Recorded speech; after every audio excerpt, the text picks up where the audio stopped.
Hola, ¿qué tal? In this video, we're going to walk through the Spanish verb map.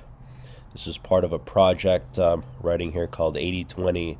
It's basically learning the smallest amount of information possible to have the most results possible. And one of the most direct things you can do in learning any language is considering the verb map. The verb map is like the ground. It's like imagine you're looking at a city from above or a country from above. This is the map, and then we'll kind of parachute into each section and take a look at them one by one. So across the top, let me show you how it's formatted. You've got tenses, and down the side you've got aspects and moods. All right, so some grammar terms there, but the most important thing is to be able to use these items to express thoughts and have conversation. We're not here to memorize just for the sake of memorizing, but rather to express thoughts in the language. So one by one here. In past simple, we've got cocine. And by the way, I've used the verb cook for every tense and aspect just because, I don't know, it's an easy verb to kind of visualize, okay? And then the highlighted part is the part that's conjugated, right?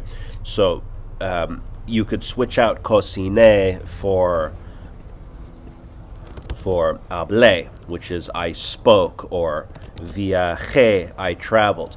And as soon as you switch out one, you can automatically switch out all of them because they all follow a pattern, right? So there's AR verbs, there's ER verbs, and there's IR verbs that each follow their own pattern. There are irregular verbs that kind of fall outside of the pattern. I totally get that.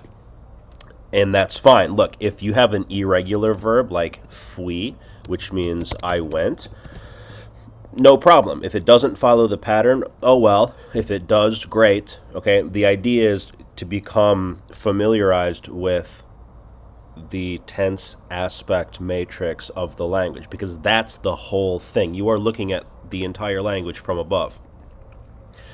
All right, present simple, cocino, is I cook.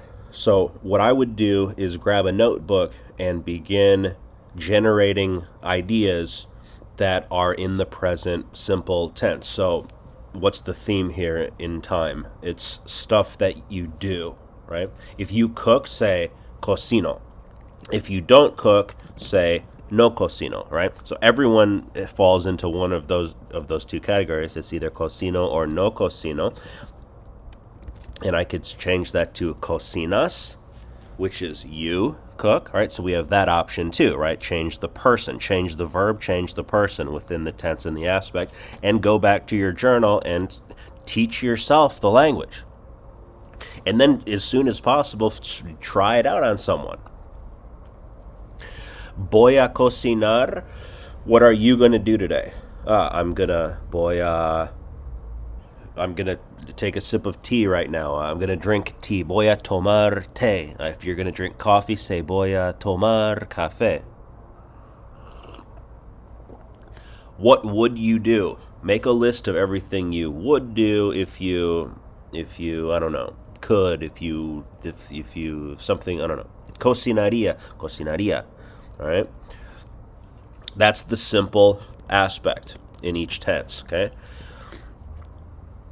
Again, the point is not to try to memorize. The point is to express thoughts. And so take your time generating thoughts and practicing conversation here. I'm just walking through quickly because it's a video, all right?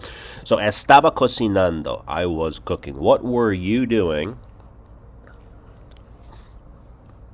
What are you doing? What are you going to be doing? For example, I'm going to be traveling in XYZ place next month. No, voy a estar viajando, right? Switch out. Voy a estar. I'm going to be traveling through, I don't know, viajando, no? Voy a estar viajando, and then what would you be doing? Oh man, if I were doing that, or I would be this, I would be that. Guys, that's estaría cocinando. Go to your notebook, practice. The perfect aspect begins with past perfect. Había cocinado, that's I had done such and such.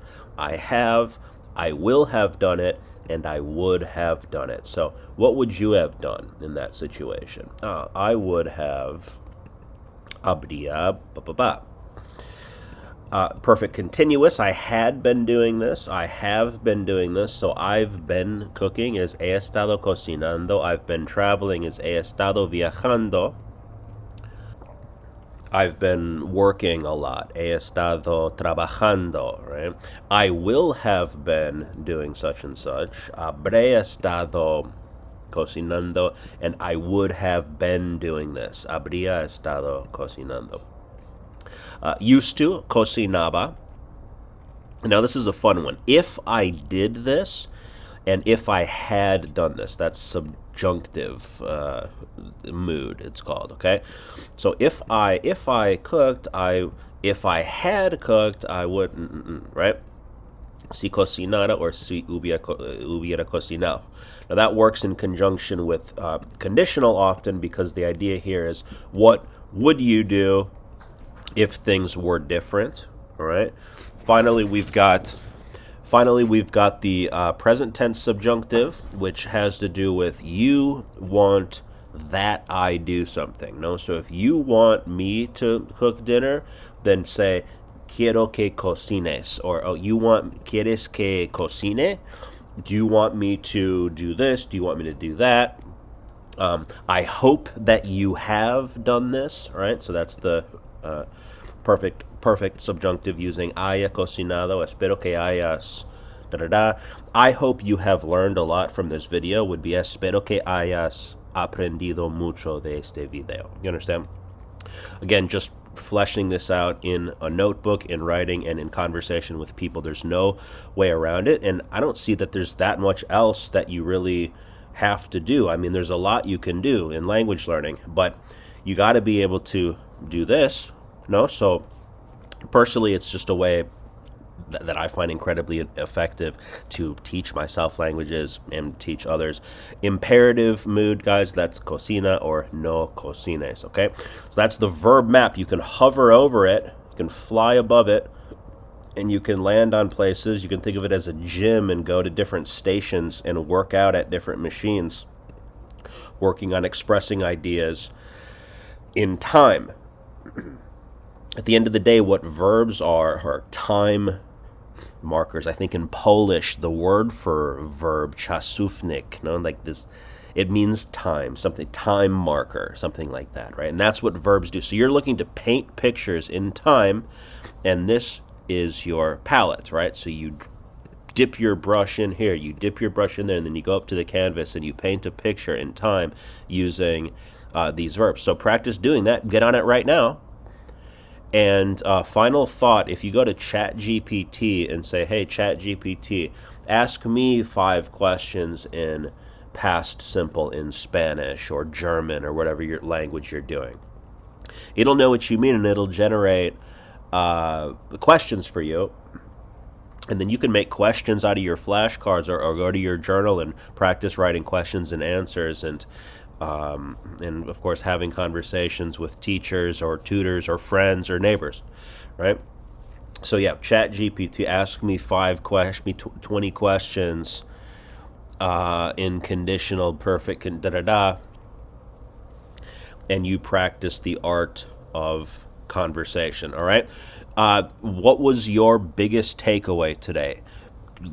I would like to know, and you're welcome to tell me. Leave a comment about what's your takeaway here. What are you going to do? How can I help you? If so, let me know. I would like to help you personally. So thanks for watching, and I hope you've learned a lot. Espero que hayas aprendido mucho, and we'll see you later. Ciao, ciao.